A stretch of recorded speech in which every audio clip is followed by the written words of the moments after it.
What's going on, guys? I'm Chris, and today I have a unique video. I'm going to be talking about this project that I've been doing on the side. It's actually a lot of fun for me, and that is the 100 Movies That I've Missed project. Now, at the beginning of the year, I set a goal for myself that I was going to watch 100 movies that I had not seen before, whether that's a Best Picture winner, a classic, a movie no one's heard of, or a modern movie that I just haven't seen for whatever reason. And so far, I'm 25 movies in, so 1/4 of the way done. And I decided that I might as well make an update video every 25 movies that I watch for this project so that I can keep you guys informed on what I'm watching, and we're all quarantined anyway, so why not talk about it? But I've been keeping track of this on my Letterboxd. If you're not following me on Letterboxd, you can go look that up at Filmstock, and my name Chris will pop up.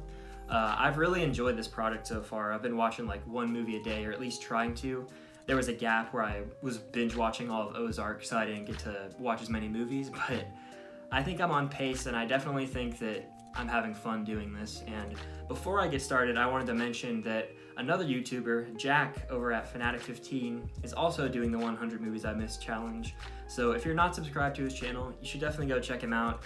He's got a lot of Blu-ray videos, videos like movie reviews. I think he does a movie review Wednesday. It's a pretty cool segment. So if you haven't checked out his channel, you should definitely do that. The link will be in the description below. But without further ado, I'm going to go ahead and start talking about the movies in order that I watched them. And like I said, there's 25, so I won't go super in depth, but I will give my quick thoughts on them. So the first movie that I watched was John Wick and John Wick Chapter 2. Those were the first two I watched back to back. And these were solid action movies. I didn't really know what to expect going in. The first one was definitely better in my opinion, just because the whole plot line involving his dog. I really cared more about his character. And then the second one, it kind of was the same thing with his house. I still enjoyed it, but not as much as the first one. Then I took a little break from the John Wick franchise, and the next one I watched was a rom-com, if you want to call it that, The Devil Wears Prada, and this movie was fine. I didn't love it. It's not really catered for me. It's more about fashion, and I don't really care about that stuff, but the performances were good, especially from Meryl Streep. It actually made me kind of like her, because in the past I haven't really cared for her, and especially Anne Hathaway, who I've always really enjoyed. She was great in that one. And the next one, movie number 4, I had seen parts of this, especially like the ending, and that's Grease, a classic musical from 1978, I believe, starring John Travolta, and I enjoyed this one.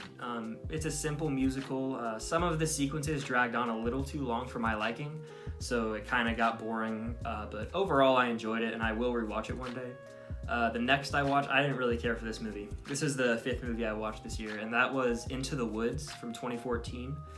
This stars James Corden, Chris Pine, Emily Blunt, and it's basically the fairy tale story. It involves like Little Red Riding Hood, Cinderella, a bunch of different like classic fairy tales, and this movie was only 2 hours and 5 minutes, and I kid you not, it felt like 3 hours. I was dreading it. A couple moments I enjoyed, especially Chris Pine, because he's funny, and there is a funny little sequence with him in there, but overall, this movie dragged on way too long, and I don't think I ever want to watch it again. But the next movie is, I finished off the John Wick trilogy right now. There's a 4th coming out, but that was John Wick Chapter 3, and I enjoyed this movie somewhat. It's definitely my least favorite of the trilogy. It's getting a little too absurd for me. There's like 20-minute sequences of John Wick and whoever he's with just shooting people. Like, that's all it is. It's just him shooting like 100 people. And I can get kind of bored with that, because these movies are slowly turning into style over substance, and I would really like to see more plotting and a really in-depth story, kind of like the Bourne movies or the Bond movies, even Mission Impossible, because I don't want this to become another basic action franchise, and it's kind of headed in that direction.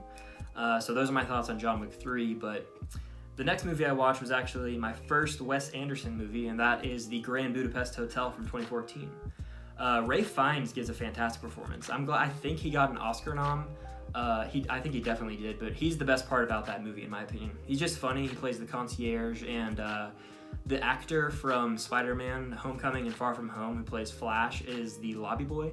And seeing their interactions, it's really entertaining, and Wes Anderson definitely has his unique and quirky style. It took a while getting used to that, but overall I did enjoy this one, and I think that I'll go back and watch some of his other movies. I want to watch Moonrise Kingdom, and I think the other one might be The Royal Tenenbaums. And I know he has The French Dispatch coming out later this year, so I'm definitely going to watch that, review it on the channel when it comes out.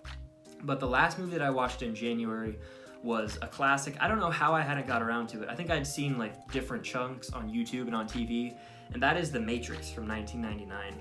A sci-fi epic, if you want to call it that. The Wachowskis really did a great job with this one, and I have not seen the sequels yet, but just the story of The Matrix is so unique. It's about how Neo is living in a world, he's a hacker, and everyone is just living their normal lives. They think everything's okay, but in reality, The Matrix is a whole nother universe, and everyone is like trapped in these weird futuristic things with slime, and their minds are being like tricked. It's a very unique premise, and the red pill or the blue pill, I enjoy seeing that. It's an iconic quote, and Lawrence Fishburne's a great, all around a fun sci-fi movie that I will go back and rewatch. But those are all the movies that I watched in the month of January. In February, I did not watch as many because I kind of got busy with school and life, but the first one I watched, one of my favorites that I've watched so far during this little project that I'm doing, is Birdman from 2014, the Best Picture winner. And the thing I love about this movie is it does the one-take gimmick the right way. It's really fitting for the story. The cinematography is beautiful, and Alejandro G. Iñárritu's direction, outstanding. Just the story is so simple. It really relates to Michael Keaton, who gives the best performance of his career, in my opinion. It relates to his life because he played Batman himself, and then in the movie is about a former actor who played a big-time blockbuster superhero and how he's trying to cope with all that and, feeling his pressure. It's about art versus entertainment, and it really is a humanistic struggle shown within Michael Keaton, and I enjoyed this movie. Edward Norton's hilarious in it. I like their chemistry. Emma Stone even has a great supporting role. And the final shot of this movie, absolutely chilling. I recommend Birdman if you haven't seen it. I personally still would have picked Whiplash to win Best Picture that year, but I'm not taking a shot at Birdman because I really enjoyed that movie.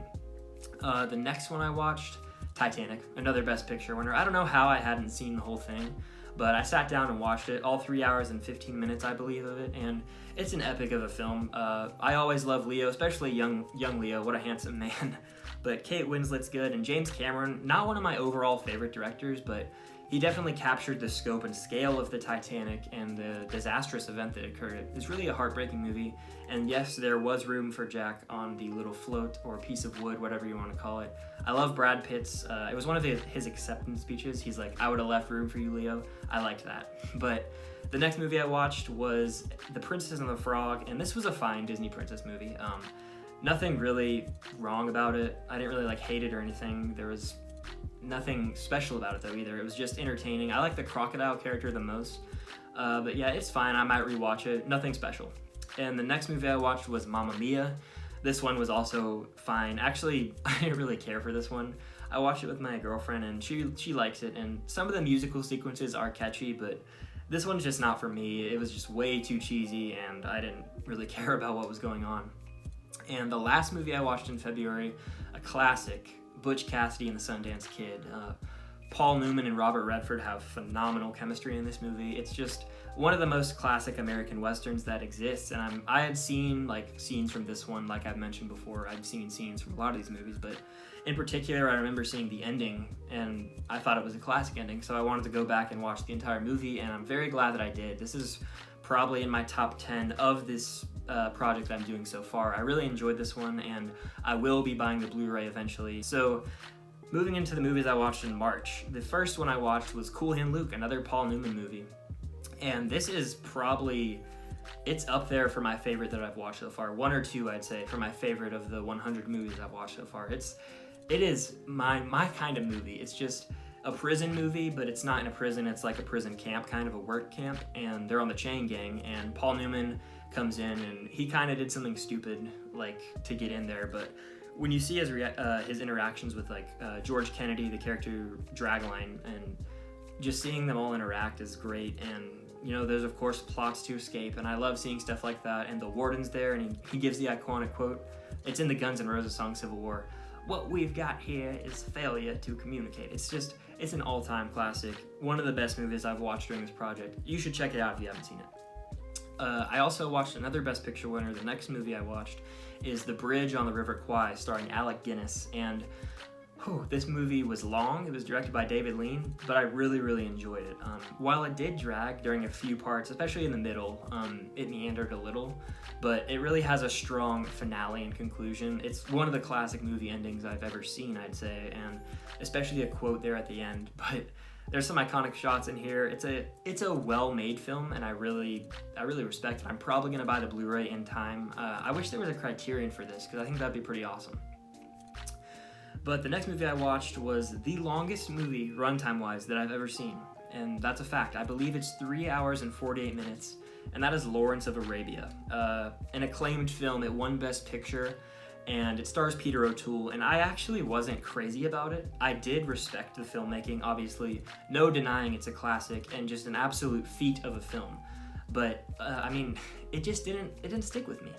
I found it to just get extremely boring towards the end, and I was waiting for something epic to happen. There were a few beautiful shots, obviously. It's shot very well.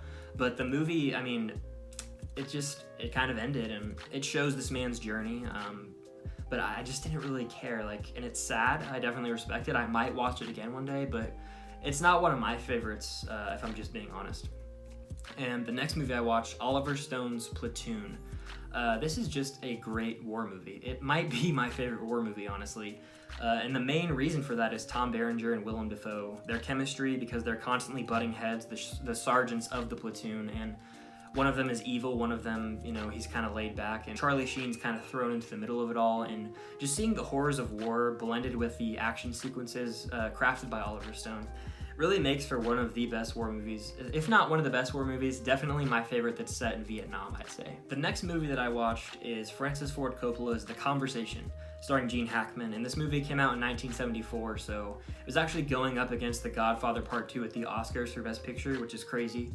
But The Conversation, I hate to say it, but it's overrated. I'm sorry if I offend anyone out there, but nothing really happens in this movie. There's not a streamlined plot that's intriguing enough for me to invest my time in it. It's very similar to the movie Blowout, which I'm also not crazy about, and I think that's an unpopular opinion, but the whole idea is there of someone who is a sound recorder and him overhearing certain things, but I'm honestly forgetting what the movie even had to offer, because I didn't really love it, and I remember not even caring for the ending. There's one intense moment that I liked, but overall I didn't really care about it. There was a cool Harrison Ford cameo though, so there's that. But the next movie I watched, the Safdie brothers movie, Good Time, from 2017, I believe. And the reason I watched this is because I love Uncut Gems. I think it was my number 4 from last year. I really enjoy that movie.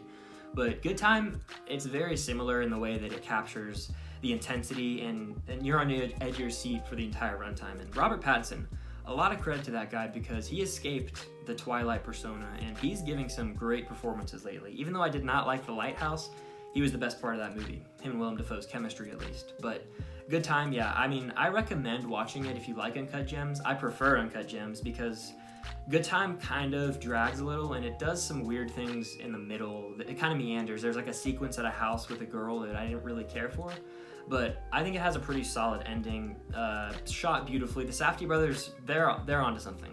I cannot wait to see what they do next. The last movie that I watched in the month of March is a Sidney Lumet film, and that is Dog Day Afternoon, starring Al Pacino.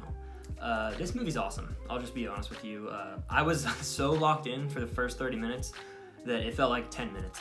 It didn't even feel like any time had passed, because that's how great the opening scene / sequence is crafted. This movie is about Al Pacino and John Cazale, and they go to rob a bank, and they end up getting surrounded by cops and the media, and there's some interesting reveals that go on. I won't give it away if you haven't seen it, but it's crazy what happens. It's insane to me that this story actually happened in real life. So now we're getting into the movies that I watched this month so far in April, and starting off is Paul Thomas Anderson's The Master. This movie, I don't know how I feel. Okay, I'll be honest with you, I don't like it. And Paul Thomas Anderson is one of those directors that is just acclaimed by everyone. I also don't like his movie There Will Be Blood, which is almost won Best Picture. Daniel Day-Lewis is phenomenal, obviously, he won the Oscar, but I just don't really care for that movie, or this one, and the reason why I don't like The Master is I'm just not interested in the story. I don't know how to really explain it. I'm captivated by Joaquin Phoenix and Philip Seymour Hoffman, and this movie has 2 of the best scenes from the last decade. the questioning scene that I believe was shot in one take, and then the prison scene where Joaquin kind of goes crazy. Both of those fantastic scenes. Amy Adams is even pretty good for what she does in the supporting role.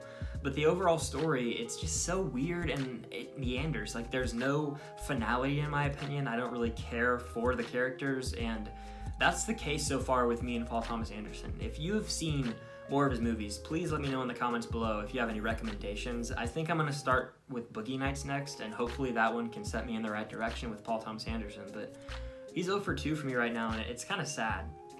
But the next movie that I watched is Carlito's Way from 1993. This is a Brian De Palma movie, and it stars Al Pacino and Sean Penn, and I really enjoy it, but there's a few sequences that just drag, and what I mean by that is a lot of Brian De Palma movies have this sappy romantic relationship that I don't really care for, and he inserts this weird like synth score into the movies, especially in this and Scarface, and it makes it feel so cheesy. Like, if he had just used a different score that was more intense and fit the movie, like, he could be Scorsese level good. If he just made a few tweaks to his directing style, I really believe that.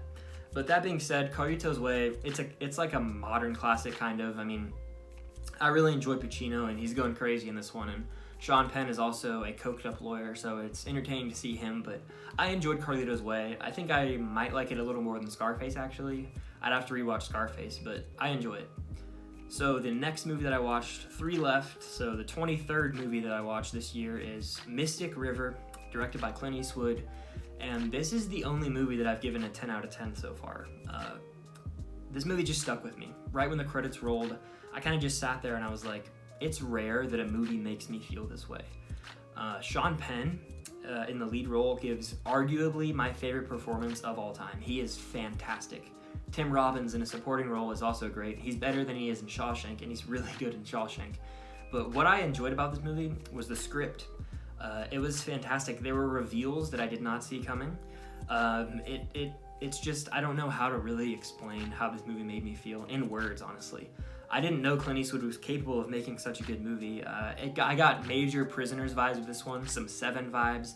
It was very dark in tone and the subject matter, but I feel like it had payoff in the end. I think the ending shot of this movie is beautiful.